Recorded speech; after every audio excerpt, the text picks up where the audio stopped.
안녕하십니까, 퀀트킹입니다. 자, 오늘 일본 퀀트를 출시하였습니다. 박수! 정말 일본 퀀트를 출시하기 위해서 몇 달 동안 노력 많이 했습니다. 네, 정말 많이 했고요. 자, 오늘 PT 자료를 가지고 일본 경제와 주식시장에 대해서 같이 이야기해 보도록 하겠습니다. 자, 일단 한국과 일본의 경제 및 주식시장에 대한 이해를 간단히 한번 해보도록 하겠습니다.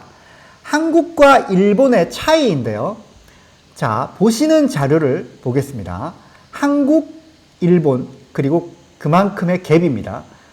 그리고 여기는 시총, GDP 이렇게 나오는데요. 일단 시가총액 먼저 보겠습니다. 한국 시가총액은 2,416조 원이고 일본은 엔화를 한국 원화 기준으로 바꿨습니다. 8,838조 원. 약 시가총액 차이가 3.6배 정도 차이가 난다 라고 보시면 될 것 같습니다.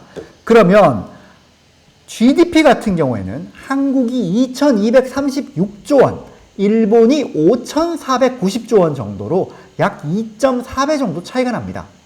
무역 규모는 한국이 1,823조 원이고 일본이 1,980조 원 정도 돼서 약 9% 정도밖에 차이 나지 않습니다. 그런데 GDP는 2.4배 차이 나고 그리고 시가총액은 무려 3.6배 정도 차이가 납니다. 어마어마하네요. 놀랍습니다. 자, 그리고 주식시장의 밸류에이션을 한번 보겠습니다. 밸류에이션을 보면 한국은 퍼가 지금 14.38배 정도 되고요. 일본은 15.18배 정도 됩니다. 그리고 예상퍼 같은 경우에 한국이 9배 때 일본이 14배. 즉 한국의 이익 성장이 훨씬 가파를 거다라는 그런 생각을 하고 있는 것 같아요. 아마 삼성전자가 큰 역할을 할 것 같은데 이익 성장이 삼성전자가 내년에 좀 더 클 거다라고 기대를 하는 것 같습니다. 그리고 PBR 같은 경우에는 PBR 한국이 0.95배, 1배도 안 되죠. 껌값입니다. 일본은 1.36배 정도 됩니다. 한국보다 무려 약 40% 정도 비싸게 받고 있습니다. ROE 같은 경우에 한국이 6.58%, 일본이 8.94% 정도 됩니다. 갭 차이는 약 한 3.5% 정도 차이가 나네요. 통상적으로 ROE가 높으면 밸류에이션인 퍼랑 PBR이 높은 걸로 평가를 받는데 일본이 딱 한국과 비교를 했을 때 ROE 자체가 높고 밸류 값도 좀 더 높게 평가를 받고 있다. 이렇게 생각을 하시면 될 것 같습니다. 자, 일본 재무제표의 이해입니다. 일단 일본은 회계를 제2갭, 갭과 그리고 IFRS 국제회계 기준을 두 개를 동시에 사용하고 있습니다. 퀀트킹은 기본적으로 IFRS 기준으로 세팅이 되어 있고요. 간단히 한번 볼까요? 일본의 이 회계 기준이 제2갭과 IFRS를 두 개를 동시에 다 쓰고 있는데 저희는 IFRS 기준으로 지배주주 순이익과 비지배주주 순이익 이런 식으로 다 나눠가지고 평가를 해서 그렇게 자료를 제공하고 있다라고 보시면 될 것 같고요. 자, 다시. 그리고 일본의 기업 중에 정말 놀라운 게 있습니다. 미국 같은 경우에도 제가 많이 봤는데 미국 같은 경우에는 이제 해외 기업들에 보통 적용이 됐었는데 일본은 분기에 실적 발표하는 기업들이 있고 반기에 실적 발표하는 기업들이 별도로 또 있어요. 신기합니다. 5130 코드 한번 예를 들어 보겠습니다. 5130 한번 보겠습니다. 5130 현황 보기. 네, 이 회사 보면 뭐야? 값이 어때요? 분기에 발표하는 게 아니라 반기에 한 번씩 발표를 하죠. 이런 식으로 발표되는 기업들이 존재한다. 신기했습니다. 네, 존재한다. 그리고 현금 흐름 데이터의 일부 기업들은 마찬가지로 분기가 아닌 반기나 연간으로 발표하는 기업들이 있었습니다. 그래서 저희가 데이터를 분기로 쌓고 있는데 이런 것들은 현금 흐름 데이터가 좀 부재한 상황입니다. 8306 한번 예를 들어 보겠습니다. 8306. 8306. 자, 시가총액도 굉장히 큰 회사예요. 미쓰비시 UFJ 파이낸셜이라는 회사인데 이 회사 한번 볼까요? 현금 흐름 보면 데이터 다 빵꾸 나 있습니다. 네, 현금 흐름 데이터 빵꾸 나 있어요. 이게 연간이나 혹은 반기에 한 번씩만 발표하고 분기 데이터 자체가 값이 없기 때문에 저희가 기본적으로 자료 구축을 분기 데이터를 기준으로 자료를 구축하기 때문에 이런 현상이 벌어졌습니다. 이게 또 모든 기업이 이러냐? 그렇지도 않아요. 또 일부 기업만 또 이래요. 그렇기 때문에 이 상당수 기업은 영업 현금 흐름, 뭐 이런 투자활동 현금 흐름, 재무활동 현금 흐름이 정상적으로 들어가 있습니다. 근데 일부 기업들은 발표값 자체가 다르다. 그래서 데이터가 좀 이렇게 찌그러져 보이는 것처럼 보일 수 있다라는 거를, 지금 보세요. 도요타 정상이죠. 도요타 바로 밑에 또 요 다른 회사 히타치도 한번 볼까요? 정상입니다. 정상적으로 들어가 있어요. 근데 일부 기업들은 그런 경우가 있더라. 저는 왜 그렇게 하는지를 이해가 안 되지만 어쨌든 일본에서는 반기에 발표하는 기업도 있고 실적도 그리고 현금 흐름도 이런 식으로 이게 뭐 제대로 표현할 수 없는 그런 경우가 있더라 라는 거를 먼저 얘기를 드립니다. 자, 그리고 일본 기업들 소형주 생각보다 괜찮았어요. 일본 소형주 매력 있습니다. 한국도 마찬가지로 소형주 매력 있습니다. 소형주가 조금 더 높은 수익률을 기록을 했었고요. 밸류 그리고 성장 매력 있습니다. 그래서 제가 이거를 비교를 한번 해 보여드리려고 직접 만들었습니다. 로직은 굉장히 단순합니다. 소형 저밸류 수익, 시가총액은 하위 20%, 거래대금은 일본하고 최대한 맞췄습니다. 0.5억이죠. 일본 같은 경우에는 보세요. 일본 백테스트를 가서 보면 시가총액 마찬가지로 일본도 하위 20%, 거래대금 5일 평균이 5라고 되어 있는데 100만 엔 단위입니다. 100만 엔. 이게 5라는 거의 의미가 한국으로 치면 약 5천만 원 정도 됩니다. 그래서 한국과 비교할 때 가장 비교가 용이할 거라고 생각을 했습니다. 약 0.5, 그 정도 되니까 비교가 용이하고 ROE per PBR에 50점씩 부여를 했고요. 높은 ROE, 저밸류에 50점씩 각각 부여를 했고 일본도 똑같습니다. 부채 비율 제가 일본을 얼마로 설정했냐? 300으로 설정했네요. 다시 한국도 300으로 바꾸겠습니다. 300으로 설정하고 백테스트 누르겠습니다. 그리고 누를 때 이 매출액 영업이익 순이익을 증가율을 높은 점수 100점씩 뒀고요. 일본도 마찬가지로 높은 점수 100점씩 두었습니다. 똑같습니다. 100점씩 두었어요. 똑같습니다. 기준 동일해요. 그리고 이것도 분기 20년 뭐 매도 수수료도 똑같이 하고 종목도 똑같이 하고 이것도 똑같이 했습니다. 배당 소득세를 20% 정도로 이렇게 똑같이 거의 기준을 맞춰가지고 세팅을 했는데 자, 한번 볼게요. 한국은 해보니까 연평균 수익을 대박. 약 40% 가까이 나왔습니다. 근데 최근 1년, 최근 3년 박살 났죠. 월별 수익률 풀어보겠습니다. 최근 3년 내리 마이너스였습니다. 최악인데? 자, 일본 한번 보겠습니다. 일본 동일한 기준으로 세팅을 했는데 일본은 연평균 수익률은 훨씬 낮았습니다. 반토막이에요. 한국 40%, 일본 20% 정도 됐습니다. 그리고 최근 1년 수익률은 마이너스 4%지만 최근 3년 수익률이 되게 좋은데 22%입니다. 월별 수익률 표를 보면 최근에 괜찮아요. 23년도 55%, 대박인데 21년도 37%, 나이스. 24년도도 플러스 5, 25년도 플러스 5, 나이스, so 나이스. 9입니다. 자, 근데 일본의 2006년, 2007년, 2008년도 3년 내리 마이너스였어요. 자, 한국 공교롭게 보겠습니다. 최근 3년 내리 마이너스였어요. 뭔가 좀 비슷한데? 신기하네요. 어쨌든 비슷했습니다. 그리고 홀수년도, 짝수년도 한번 비교해 보겠습니다. 한국 같은 경우 홀수년도 굉장히 좋았습니다. 짝수년도 그래도 뭐 나쁘진 않았어요. 자, 일본도 한번 보겠습니다. 홀수년도 40%, 대박. 확실히 홀수년도 수익률이 일본도 좋았다라는 거를 볼 수 있습니다. 네, 어쨌든 일본의 최근 수익률이 괜찮았어요. 한국은 망가졌는데도 불구하고.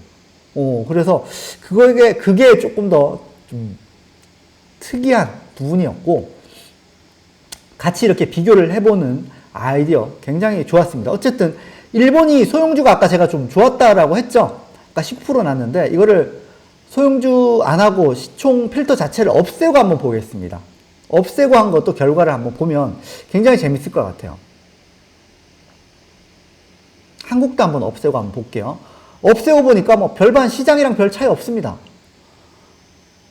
별 차이 없어요. 큰 차이 없습니다. 시장보다 조금 나은 정도였고 별 차이 없었어요. 시장이 월 평균 수익률, 이 연간을 월 평균 수익률을 연평균이죠. 연평균 정확히 얘기하면 시장이 6%, 이게 뭐 9%, 뭐 이 정도 큰 차이 없어요. 한국도 한번 볼게요. 소형주 없애버리겠습니다. 사용 안 합니다. 자, 아까 약 40%, 39% 뭐 이렇게 나왔죠. 자, 한번 볼게요. 나와라. 결과값 나와주세요. 나와주세요. 나왔나요? 네. 그래도 높긴 한데 25% 높긴 합니다. 높네요. 아까 3년 마이너스인데 이렇게 되니까 3년 마이너스가 안 나오네요. 그리고 원래 굉장히 높은 수익률이 나왔네요. 대형주 위주로 아마 나온 것 같아요. 어쨌든 자, 한국과 일본 어쨌든 둘 다 소형주 효과가 있는 게 증명이 되었습니다. 그리고 이 데이터 보정, 한국 같은 경우에는 굉장히 데이터가 정확도가 높아요. 잘 나옵니다. 근데 글로벌 데이터는 글로벌 금융회사 데이터를 보면 미국 회사들이에요. 기본적으로 미국 회사들이 미국 거는 데이터가 잘 나오게 만들어 놓고 다른 나라들은 데이터가 오류가 생각보다 꽤 있었습니다. 꽤 있었어요. 그래서 이 오류를 개선하기 위해서 실적 관련되어 있는 데이터가 오류가 많았는데 그걸 오류를 개선하기 위해서 한 달 동안 거의 제가 글로벌 2개 회사 데이터를 다 모으고 교차해가지고 확인하고 거기에다 오류 있는 것도 수작업 해가지고 또 찾아서 또 보정하고 와, 한 달 내도록 진짜 정말 표현을 하면 개빡세게 정말 빡세게 정말 했습니다. 네. 그렇게 해서 보정된 데이터를 나왔고요. 막 글로벌 회사들 2개 회사의 그런 오류나 이런 것들을 많이 개선을 한 부분이라 그 회사보다 더 데이터가 낫다라고 저는 개인적으로 평가를 합니다. 네. 물론 하지만 일부 오류가 있을 수도 있어요. 제가 아무리 했다고 해도 저는 인간이기 때문에 오류가 있을 수도 있고 혹시나 이제 그런 오류가 발견되면 저희에게 리포팅을 주시면 그 오류를 수작업 해가지고 추가로 저도 또 크로스 체크 한 번 더 해서 그런 부분을 더 보완할 수 있도록 하겠습니다. 자, 일본 주식시장 성장률에 대해서 보니까 제가 20년 동안 일본 보니까 연평균 수익률 시장입니다. 시장, 마켓이 약 6% 연평균으로 제가 이렇게 뿌려보니까 약 6% 정도 나왔어요. 그리고 이거를 한국 보니까 5%대 평균 나왔고 미국은 나스닥은 되게 높았고요. S&P는 조금 낮아서 두 개 대충 평균하니까 한 11% 정도? 그 정도 나왔고요. 베트남 하노이, 호치민 2개 이렇게 비교해보니까 약 한 7%대 정도 나왔습니다. 20년 동안입니다. 미국이 굉장히 높았어요. 20년 동안. 좀 과하게 높지 않았나라는 생각을 좀 개인적으로 하고 있고, 일본, 한국, 베트남 큰 차이 없긴 한데, 일본하고 한국 보면, 20년 동안 이 정도 수치라면, 배당 포함하면 조금 더 높겠죠. 어쨌든, 이 정도 수치라면 그냥 무난한 정도다라고 생각할 수 있을 정도입니다. 그래서 추가로 향후에 더 성장도 할 수 있지 않을까 생각하고요. 일본 같은 경우 지금 밸류에이션 부담이 좀 있습니다. 두 가지를 보겠습니다. PBR하고 M2인데요. 자, 일본의 PBR 한번 보겠습니다. 경제 차트를 보고 PBR을 한번 보겠습니다. 주식시장 들어가서 일본 총의 PBR을 보면 2007년도 때 굉장히 높았어요. 언제? 2007년도 때 PBR이 약 2배, 2배 가까이 갔습니다. 1.9배 정도 찍었고요. 지금은 그 정도는 아니에요. 지금은 노란색 볼까요? 노란색이 1.6배니까 지금 1.4, 1.3 이렇게 왔다 갔다 하겠죠. 그때랑 비교해보면 그 고점대로 비교해보면 좀 더 가야 돼요. 한 30, 40% 더 올라야 됩니다. 시장 더 올라야 돼요. 근데 그때를 제외하고 보면 지금이 고점 수준이다 라고 할 수 있습니다. 그래서 제가 보기에 이 정도까지도 시장에 버블이 되면 갈 가능성도 있지 않을까. 왜냐면 과거에 일본의 잃어버린 20년이 지나고 나서 된 개념이기 때문에 충분히 가능성이 있다라고 생각해 볼 수도 있습니다. 네. 하지만 그때 이후를 봤을 때는 딱딱 쳐봤고 딱딱 쳐봤고 그때가 언제 1.4배 넘어가면 거의 쳐박았어요. 지금 거의 그 정도 1.4배 조금 넘는 그런 정도라고 봤을 때 좀 아쉬워요. 1.4배 조금 안 되는 그 정도인데 조금 아쉽긴 합니다. 하지만 과거 최고점 수준은 아니다 라는 정도, 그렇게 생각해 볼 수 있을 것 같습니다. 물론 이 전에 히스토리를 보면 아마 이보다 훨씬 더 높은 일본의 과거의 영광 때는 90년대 80년대 이때는 훨씬 더 컸을 거예요. 밸류가 높았을 겁니다. 근데 어쨌든 그때를 봤을 때 그래도 최근 치료는 밸류 부담은 좀 있다. 이 정도. 하지만 2007년도 때 밸류를 가려면 시장은 더 올라야 된다. 꽤 올라야 된다. 그 정도까지 볼 수 있습니다. 그리고 M2 아까 제가 여기 말씀드렸는데 M2가 고점이다 라고 말씀을 드렸습니다. M2를 기준으로 한번 보겠습니다. M2를 기준으로 금리 지표 있죠. 여기에 보면 제가 M2 밴드를 만들어 놓은 게 있습니다. M2 밴드를 보면 어때요? 부담스럽네. 뭐 이런 느낌이 듭니다. 2007년도 때보다도 M2의 그 기준을 가지고 보면 아직 높아요. 0.85배 미만이고 높습니다. 이걸 통해서 보면 좀 부담돼요. 자, 그리고 다른 것도 한번 보겠습니다. 투자 매력도가 어떤가? 라고 봤을 때 실질금리를 한번 보겠습니다. 실질금리를 한번 볼게요. 일본의 실질금리는 지금 마이너스예요. 왜 마이너스야? 실질금리가 물가가 많이 올라가지고 지금 현재 실질금리가 거의 마이너스예요. 그럼 어때요? 마이너스 되는 이런 국면에 사람들이 어떻게 느낍니까? 뭐 투자라도 해야 되나? 이런 마음을 많이 들게 돼요. 이때 마이너스, 여기도 한번 마이너스 갔었고, 마이너스 갔다가 뭐 이렇게 쳐박다가 이렇게 올라갔었죠. 여기도 마이너스 한번 찍었습니다. 그러면 뭔가 사람들 느낌이 여기도 마이너스 찍었죠. 마이너스 지금 되게 커요. 되게 마이너스 큰 국면입니다. 이런 국면이 지속되다 보니까 사람들이 도저히 안 되겠다. 은행 답이 없다. 왜냐면 물가는 너무 빠르게 올라가고 거기에다 은행 예금은 실질금리 마이너스 계속 쳐받고 있으니까 뭔가 부동산이든 주식이든 뭔가를 잡아야 된다. 이런 심리가 클 겁니다. 그래서 그런 관점에서 봤을 때 아직 일본 주식시장 아직 죽지 않았다 라고 생각을 해볼 수 있을 것 같고요. 또한 일본의 잃어버린 20년을 극복하고 전체적으로 실업률도 한번 볼게요. 일본 실업률 보면 되게 좋아요. 경기 쪽 보겠습니다. 일본 실업률. 과거 밴드에서 최저 수준입니다. 2%대. 일본에는 최근에 어떤 얘기들이 있냐면 그냥 졸업만 하면 취업한다. 야, 한국 사람들로 일본에 취업하러 가자. 이런 얘기들이 있을 정도로 일본 취업은 굉장히 지금 호황입니다. 그런 것들을 종합해서 봤을 때 과연 일본 시장이 주식시장이 지금 버블인가? 라고 할 때 버블보다는 아직 좀 더 갈 가능성이 있지 않을까라는 정도도 생각을 해볼 수 있을 것 같습니다. 그래서 전체적으로 오늘 얘기를 드리면 재무제표가 좀 특이하죠. 아까 봤던 거. 회계기준이 IFRS하고 J-GAAP 이 두 가지를 혼용해서 쓰고 반기에 한 번씩 실적 발표하는 기업들도 있었고 현금 흐름 데이터가 좀 빵꾸 나 있는 분기 데이터가 정확히 얘기하면 빵꾸 나 있는 그런 기업들도 제법 있었다라는 정도 생각할 수 있고요. 그 다음 소형주, 일본도 소형주 약 아까 제가 보여드렸던 전략으로는 약 한 20% 정도 수익률이 났었고요. 나름 뭐 소형주 효과가 있다. 그리고 실질금리 마이너스, 그리고 경제 구조상 아까 요거 실업률도 낮았고요. 그런 것들 통해서 봤을 때 아직 매력은 좀 더 있지 않을까? 하지만 약간의 부담, M2를 봤을 때 약간 부담은 된다. 시총 PBR 밴드도 2007년도 때 그때 고점까지는 좀 더 올라갈 여지가 있지만 가능성은 있지만 그 이후 국면에서는 지금이 고점이었다. 이런 부분도 같이 참고로서 보시면 굉장히 도움이 많이 되실 것 같습니다. 자, 이상으로 일본 퀀트, 그리고 일본 주식시장, 일본 경제에 대한 간단한 이해를 마치도록 하겠습니다. 감사합니다.